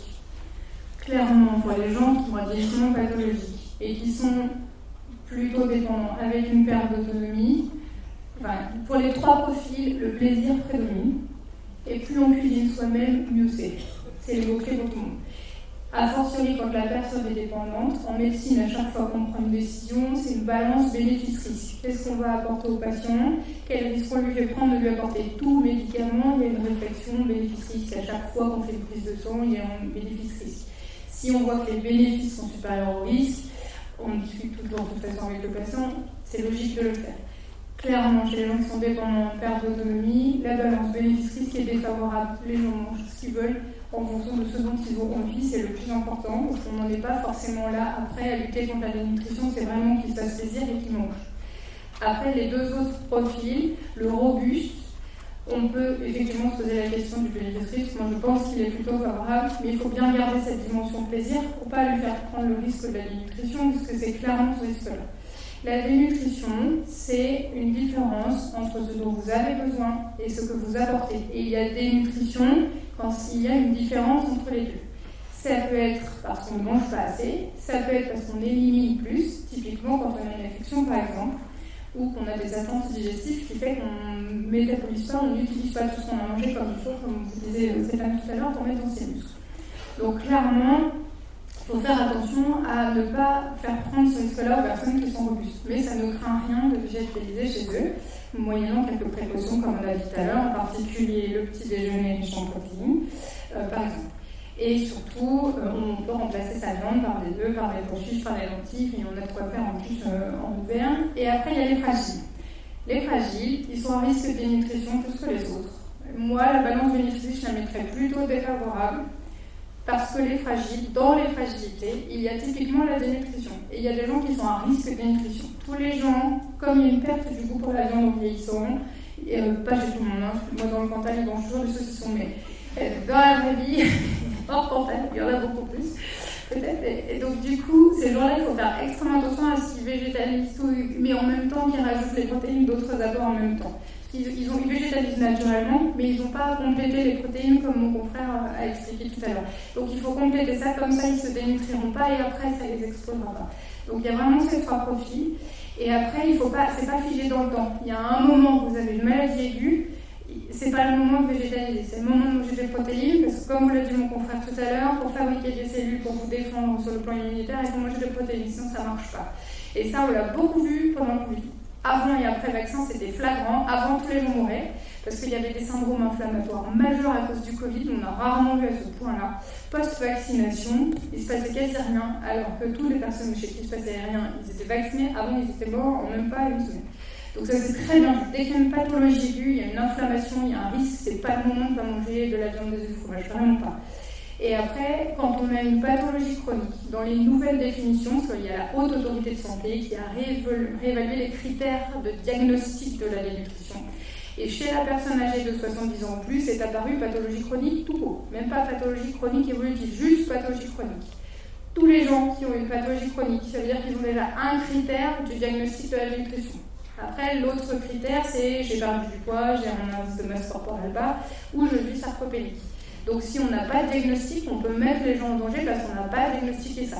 J'ai un interne en thèse en ce moment, 75% des gens âgés de 75 ans ou plus sur la population qu'on a dans le Cantal a une LD30, donc une pathologie chronique. Donc, état de dénutrition, c'est un manque d'épisode aigu. Et après, on ne peut pas calculer en ce moment, on ne fait pas de diagnostic de dénutrition en ville, on les fait par défaut, parce que la façon dont on mesure la sarcopénie n'est pas adaptée à la pratique de ville. Et l'organisation des soins en ville n'est pas adaptée pour ça. Donc, on risque de sous-estimer. Donc, il faut être très prudent. Oui. Définition de sarcopénie. Oui. La sarcopénie, c'est la perte de la quantité du muscle, de la force du muscle et de la performance du muscle à l'effort. C'est ce que je vais expliquer tout à l'heure, c'est en vieillissant, vous avez la quantité qui baisse et vous voyez qu'il y a des inclusions de grassouilles en plein milieu du muscle. Alors que chez les jeunes, ça, vous n'aurez pas. Mais vous n'aurez pas si vous faites du sport aussi. Et après, vous voyez que le tissu sous-cutané aussi, là, le pincé, là, il est un peu plus épais quand vous faites les coupes au scanner, par exemple. Et petite question, quand on parlait de dénutrition, est-ce qu'on, si on est un peu en surpoids, est-ce qu'on peut être en surpoids et dénutri, ou c'est finalement quand on est... Alors, là, je vais faire tomber une autre idée reçue. Le surpoids est protecteur. Les 3-4 kilos de ménopause, les femmes n'aiment pas ça, parce que les mecs, ça les perturbe jamais d'avoir quelques kilos de peau, mais les femmes, alors on s'en fout, c'est protecteur. Parce qu'il faut toujours avoir un peu de réserve de grassouille au cas où il y a un problème. Après, le problème, c'est quand on est un peu au-dessus. Il y a des pathologies inhérentes à ça. C'est-à-dire, il y a un syndrome inflammatoire chronique. C'est quand même majoritairement ça le problème. Après, chez les personnes qui sont dites obèses, quoi qu'il y ait récepteur à 30, alors, c'est dangereux de faire maigrir une personne âgée. Il ne faut pas le faire. Et par contre, on bouge. Et on bouge. Pourtant, si on veut végétaliser, il y a des avantages dans les légumineuses ou dans les céréales. On en a parlé un petit peu au début, les fibres. Qu'est-ce qu'on retrouve finalement dans une protéine végétale qu'on ne va pas retrouver dans une protéine animale et qui peut être intéressant justement d'intégrer au cours d'un repas. Il y a des effets qui peuvent être, je ne sais pas si on peut dire bénéfiques, mais des apports qui sont différents entre la protéine animale et la protéine végétale. Qu'est-ce que ça apporte? Parce que j'ai une pleine liste de vitamines et autres petits apports, mais je vais vous laisser les présenter. Oui, en fait, depuis le début de la Polyvision, on parle beaucoup de protéines. On ne mange pas que des protéines, évidemment. Donc, on mange des aliments de sources qui ont aussi des sources de protéines. Vous avez compris, là où il y a plus de protéines dans les végétaux, c'est les légumineuses. N'oubliez jamais les lentilles, évidemment, les pois chiches, les pois, les haricots. C'est les céréales et c'est ce qu'on appelle les fruits à coque. Les amandes, les noisettes, etc. Mais quand vous mangez un fruit à coque, forcément, ou une lentille, vous mangez plein d'autres choses avec. C'est l'intérêt d'un petit peu végétalisé. Chez les robustes, comme tu disais, l'alimentation, c'est qu'en même temps d'apporter des bonnes protéines, vous apportez ce qu'on appelle un bon environnement de protéines, c'est-à-dire des fibres, des vitamines, beaucoup de vitamines du groupe B, par exemple, qui vous aident à utiliser les calories bien comme il faut. Et plein d'autres, des bons acides gras, c'est-à-dire des bons lipides. Pareil, dans les végétaux, généralement, les lipides sont un petit peu meilleurs que dans les produits animaux. Et qu'est-ce que ça fait du bon lipide? Alors, du bon lipide, ça fait plein de trucs. C'est-à-dire que, vous savez, nos cellules, on voit souvent à la télé aux informations des cellules sous microscope. C'est des espèces de ballons de baudruche. Et en fait, le plastique du ballon de baudruche, c'est ce qu'on appelle la membrane de la cellule. Vos cellules, c'est comme des ballons qui se baladent dans votre corps, qui sont dans vos muscles par exemple, et le plastique qui est autour, c'est des lipides, c'est du gras, pour séparer deux phases d'eau, ce qui est dehors de la cellule et ce qui est dedans de la cellule. Et bien quand ces membranes, on appelle ça une membrane, sont faites avec du bon gras, ça veut dire que vos cellules vont être beaucoup plus souples, vont pouvoir passer, vont pouvoir faire leur vie beaucoup mieux que si elles sont faites à partir de lipides venant de produits animaux. Voilà, je caricature un tout petit peu, mais en gros, c'est ça. Donc vous voyez que l'alimentation, la végétalisation de l'alimentation, on se préoccupe beaucoup des protéines parce que c'est, comment dire, le tout petit défaut en se disant, il faut dire aux gens qu'ils mélangent bien les végétaux entre eux. Encore une fois, céréales et légumineuses, c'est parfait. Mais évidemment, quand vous mangez des céréales et des légumineuses, vous apportez beaucoup d'autres nutriments, des vitamines, etc. Je voudrais rajouter un point. Je voudrais vous demander qui sait dans cette salle comment on fait une alimentation saine. Vous allez me dire il faut manger équilibré, voilà. Il faut manger diversifié, voilà. Alors équilibré, ça veut dire quoi? Ça veut dire je mange à ma faim, je regarde un peu mon poids, je me prends mes 2-3 kilos pour être tranquille. Et si jamais il arrive une catastrophe, un Covid ou je ne sais pas quoi, et ensuite je suis mon poids par exemple. Diversifié, je mange de tout, proche de chez moi, ce qui pousse proche de chez moi. Parce que ce qui arrive de l'autre bout du monde, ça se cueille toujours très peu mûr, et ça arrive en France, ce qu'on appelle les mûrissiers, c'est-à-dire sur des bateaux, tout ça, où ça finit de mûrir.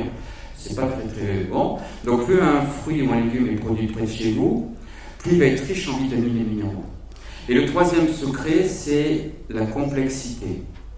La complexité, on en a parlé un tout petit peu tout à l'heure, mais avec votre alimentation végétale, vous êtes en plein dedans, c'est de manger des aliments les moins raffinés possibles, les moins modifiés possibles, hein, c'est-à-dire, on fait toujours l'exemple, la farine complète versus la farine blanche. C'est quoi de la farine blanche? On a pris un grain de blé, on a enlevé le son, on a enlevé le germe, et on a utilisé que le reste. Ce qu'on appelle l'amidon, on a fait de la farine blanche. Sauf que dans le son, c'est-à-dire la coque du blé et dans le germe, il y a plein de trucs, il y a des fibres, il y a des vitamines, il y a des minéraux, il y a ces fameux lipides qui sont très bons. Donc si je prends un grain complet, que je fais juste une farine et que je fais un pain, comme tu disais tout à l'heure, Frédéric, et bien là j'ai tout ce qu'il faut, j'ai autant d'amidon comme dans mon pain blanc, mais en plus j'ai mes fibres, mes vitamines et mes minéraux. Donc 3 mots-clés, équilibrés, diversifiés, je mange de tout. Je fais attention aux couleurs des végétaux aussi. Claudine Manac, si elle avait ce micro, elle vous dirait, dès qu'on change une couleur d'un végétal, on change son profil en vitamines. Et c'est le cas. J'ai un végétal qui est orange, très riche en vitamine C. Je vais passer à un végétal qui va être d'une autre couleur et qui va être très riche en un provitaminique A, par exemple, ou autre. Donc je choisis mes fruits et mes légumes, parce que les petits malins, on leur dit, vous mangez 5 fruits et légumes par jour, ils disent, oh c'est bon, aujourd'hui j'ai mangé 5 bananes. Ben non, c'est pas bon. Ok, donc je choisis des couleurs différentes. Là, une portion de fruits, un fruit, c'est la grosseur d'une pomme ou d'une orange. Juste, je complète avec ce que mon confrère vient de dire. Ce qui est extrêmement important comme élément, c'est le fer, parce que vous en avez besoin pour la fonction musculaire. Donc c'est là où il y a les limites de la végétalisation. Il y a des apports en fer avec les lentilles. Il faut bien être vigilant. Il y a des céréales aussi. Mais ça dépend quel type de céréales, parce qu'il y a beaucoup de sucre dans les céréales du bas, donc il faut faire attention. Mais clairement, sur l'apport en fer, il faut être extrêmement précautionneux, parce qu'il y a de nombreuses carnations martiales en vieillissant. Et donc, vraiment, il faut être très précautionneux, d'où l'intérêt d'un l'apport viande pour ça. Et donc, Frédéric,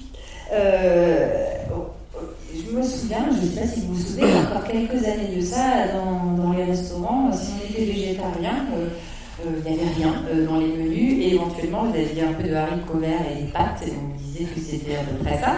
Maintenant, pratiquement dans tous les restaurants, on trouve des options végétariennes.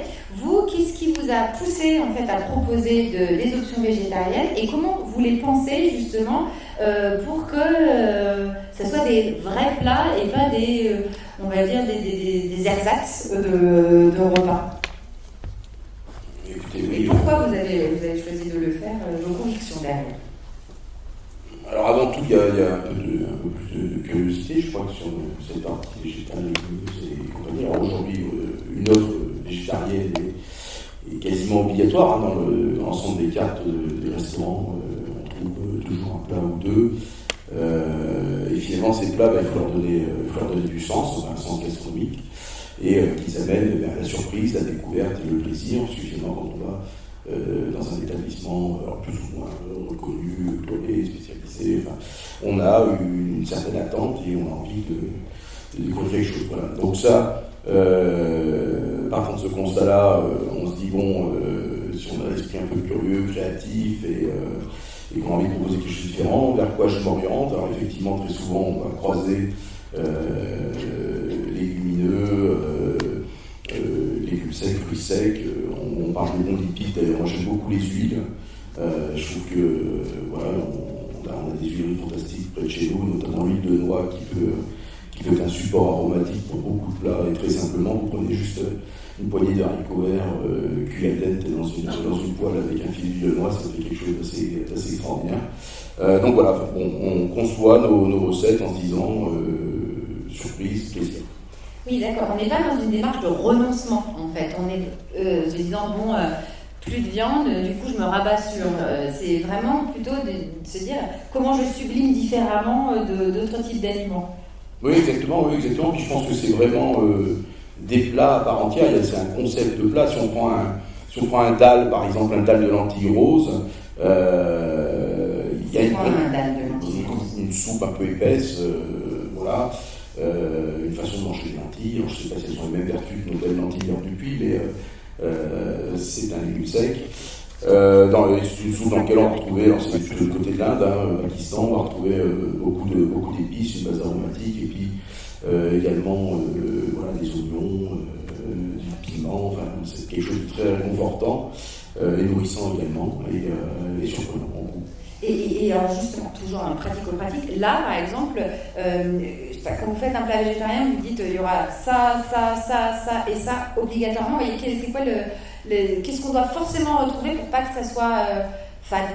Enfin, vous voyez, qu'est-ce que vous qu'est-ce qu'il y a à manger au grand table? Non, on est dans les principes de, c'est ce que j'ai expliqué, c'est peut-être pas très clair, mais de création. Donc finalement, un plat est souvent composé d'un triptyque qui sera forme, goût, couleur, texture. Enfin voilà, on essaye de trouver une harmonie entre tout ça. Et ben, quand on est 100% végétal, il faut composer avec ça. Donc ça peut être, je sais pas, on va parler d'une galette de quinoa qui va être d'abord cuite, puis grillée comme ça sur la plancha, qui va être accompagnée d'une petite salade de légumes également crue et cuite, parce que j'aime bien ces jeux de texture au-delà des performances nutritionnelles d'une préparation, même si je crois que les vitamines sont plus présentes quand les aliments sont crus que cuits. Et puis une petite vinaigrette qui peut être ben, je sais pas aussi sur une base de yaourt avec des herbes aromatiques pour amener un petit peu de gourmandise à l'ensemble. Ça me donne un petit peu faim, même si c'est pas du tout l'heure. On va peut-être que c'est l'heure que maintenant on va grignoter pendant la lunch. On a le droit de grignoter. Ça c'est des recettes. Là en demandant, il y a des personnes qui me disaient mais alors moi je suis pas hyper douée en cuisine, je sais pas, ça me gonfle de cuisiner, j'ai pas envie, j'ai pas le temps, je veux faire. Comment on fait en fait pour bien s'alimenter si on a la flemme de cuisiner? Est-ce qu'on peut manger surgelé? Est-ce qu'on peut manger en conserve? Est-ce qu'on peut, est-ce qu'on peut aller chez le traiteur pour prendre ces petits plats?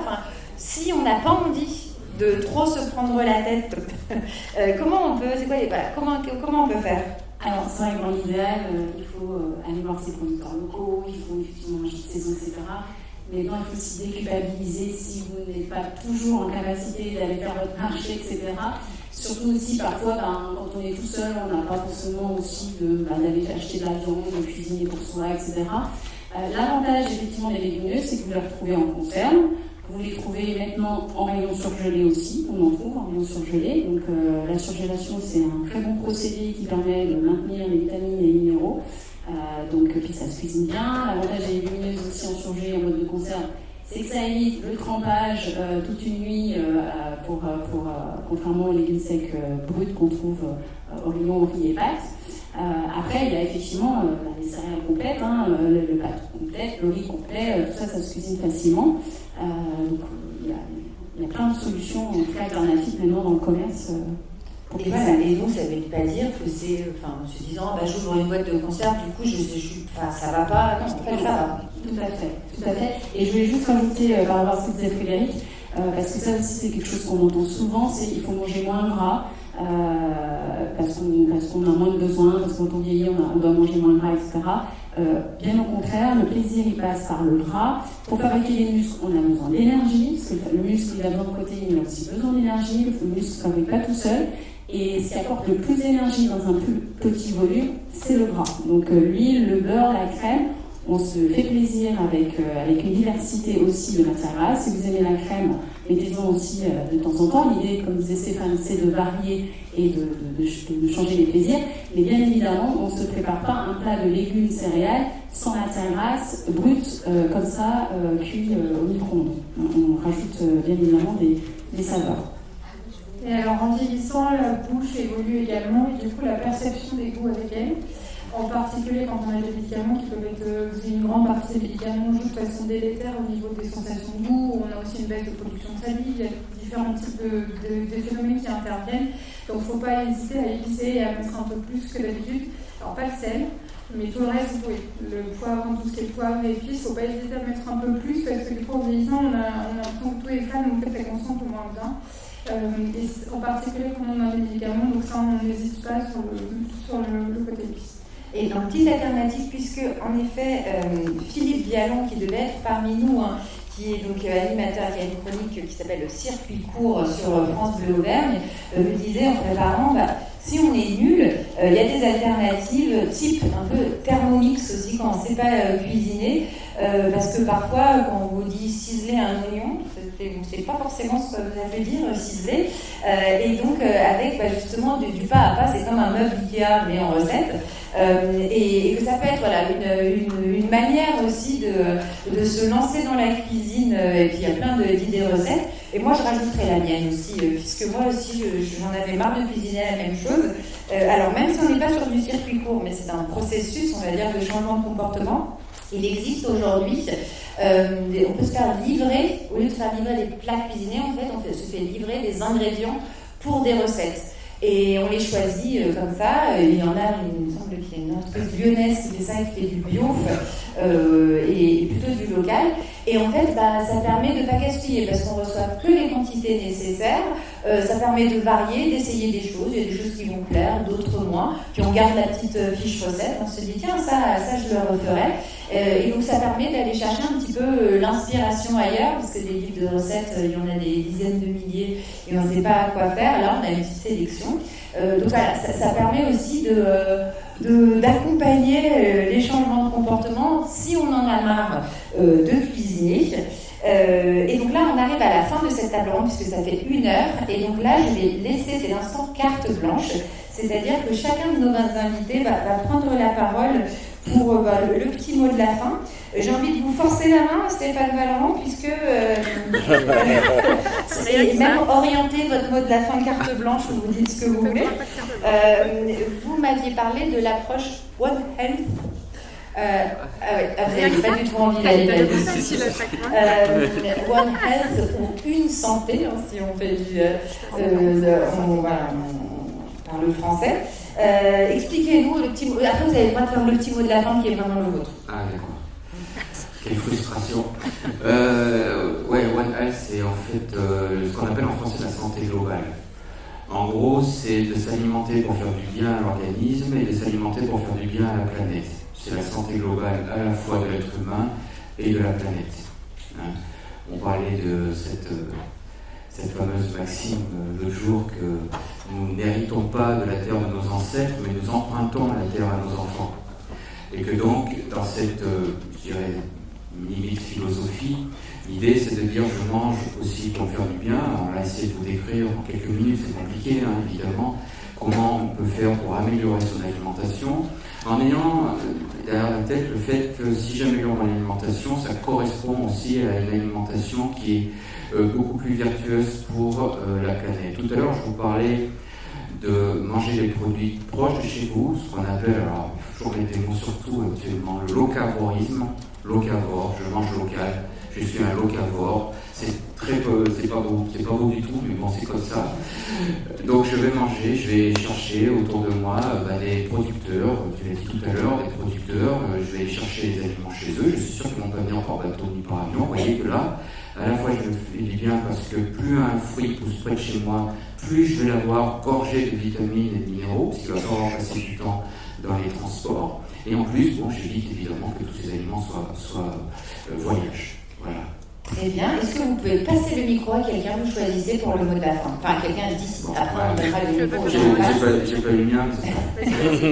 Dis ton mot de la fin, déjà, tu n'as plus rien à dire. En fait, aussi, on a beaucoup de choses à dire.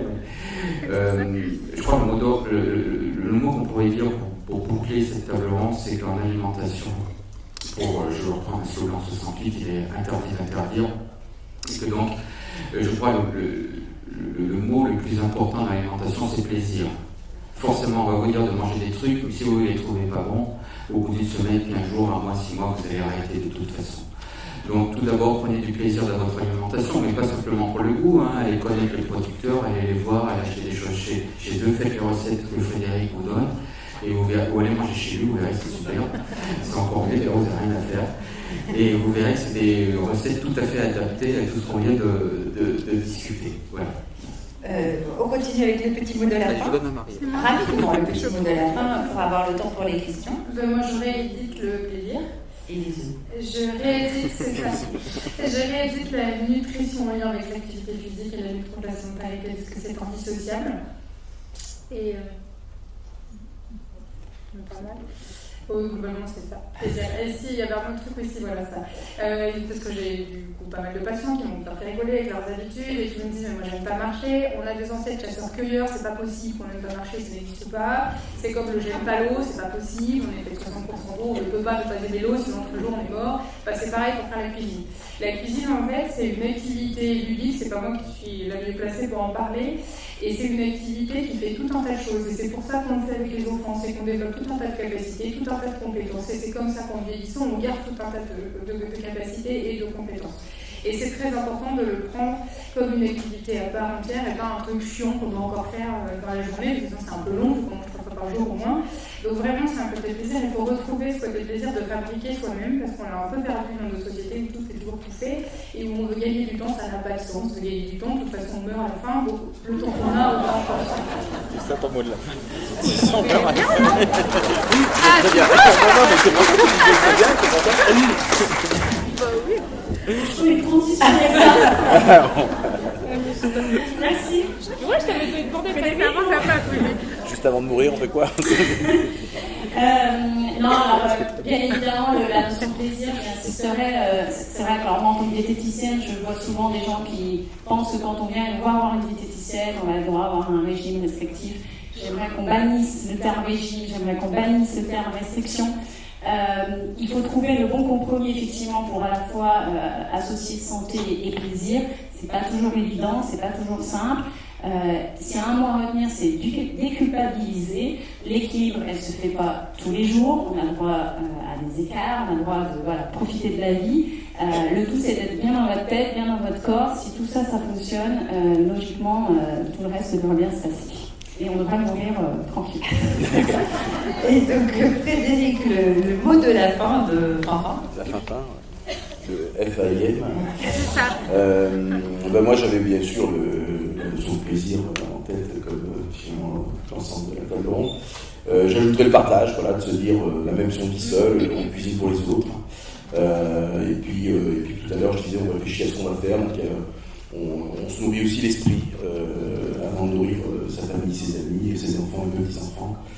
Voilà, je crois que la notion de partage est très très importante aussi. Et si on aime donner, on aime recevoir, on reçoit naturellement et on reste en pleine forme jusqu'à ce qu'on meure. Merci pour ces mots de la fin, parce que finalement on retient c'est ok d'avoir des petits bourrelets, il faut être curieux, le plaisir, le gras c'est bien, le grignotage, on peut y aller, donc c'est plutôt des messages positifs. Donc merci à tous les 4 pour ces échanges, on peut les applaudir, ils ont beaucoup donné.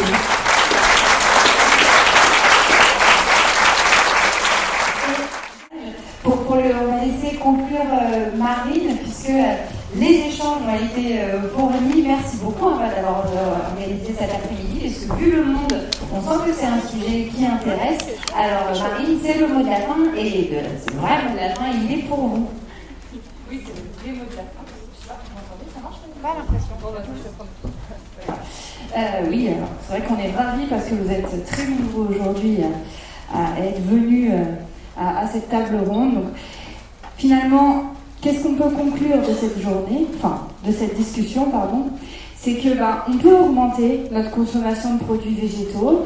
Ça peut être associé à des bienfaits pour la santé et à un vieillissement réussi, grâce à tous les micro-constituants. Mais comme on l'a dit durant la table ronde, on va pouvoir avoir des bénéfices sur le système cardiovasculaire, sur l'immunité, on n'en a pas beaucoup parlé, mais sur le système endocrin. On peut, grâce aussi aux végétaux, diminuer aussi un peu notre adiposité. Mais il y a un point de vigilance quand même qu'il faut avoir en tête, c'est pour nos muscles. Il faut faire attention quand on veut végétaliser, il faut le faire correctement. Et puis aussi, si on végétalise trop ou mal, bien faire attention aux risques de carences nutritionnelles, notamment le fer, on a évoqué tout à l'heure, mais il y a aussi le zinc, le B9, la B12, bref, tout un tas de nutriments qui sont importants pour nous maintenir en bonne santé. Et donc, si on veut conclure, oui, il est possible de végétaliser son assiette pour vieillir en bonne santé, à condition qu'on soit en bonne santé. J'insiste sur ce que disait Marie, on n'est pas tous pareils. Et pour bien végétaliser, en fait, il faut juste manger diversifié et en quantité suffisante. Diversifier, manger de tout en quantité suffisante, manger suffisamment de protéines surtout pour nos muscles. Il faut s'adapter à nos besoins, nos envies, nos différences, notre niveau d'activité physique. Penser à bouger, c'est important. Et puis je voulais juste finir parce que nous on travaille beaucoup à l'unité de nutrition humaine sur cette part de produits animaux qu'il faut conserver dans notre alimentation. Et nous, on pense qu'il est important pour vieillir correctement de maintenir quand même une part de produits animaux dans notre alimentation, de continuer quand même à manger un petit peu de viande. Et ça ne veut pas dire qu'on ne peut pas végétaliser, ça veut juste dire qu'il faut garder un petit peu de produits animaux dans notre alimentation. Je vous donne rendez-vous au goûter, comme vous l'a dit Delphine. J'espère que vous vous régalerez avec les légumineuses. Et puis juste pour finir, n'oubliez pas, si ça vous intéresse, adhérez au réseau Réseautage. Vous avez tout ce qu'il faut dans vos petits sacs pour adhérer au réseau. Et puis je pense que j'ai rien oublié. Ah oui, n'oubliez pas aussi, on va organiser suite à cette table ronde des ciné-débats et on va aussi proposer différentes recettes pour végétaliser son assiette. Donc voilà, si ça vous intéresse, n'hésitez pas à venir sur moi, ce sera dans le courant octobre ou novembre, on verra. Mais là, il y aura plein de recettes pour vous qu'on pourra partager et on pourra se faire plaisir. Voilà. Donc, merci beaucoup. Juste pour finir, je me permets juste pour finir, n'oubliez pas de nous remettre les petits questionnaires que vous avez dans vos petits sacs, dans les poches qui sont à la sortie. Et j'ai un téléphone rose, oui, qui a été retrouvé. Si quelqu'un veut le récupérer, ça peut. Vous pouvez manger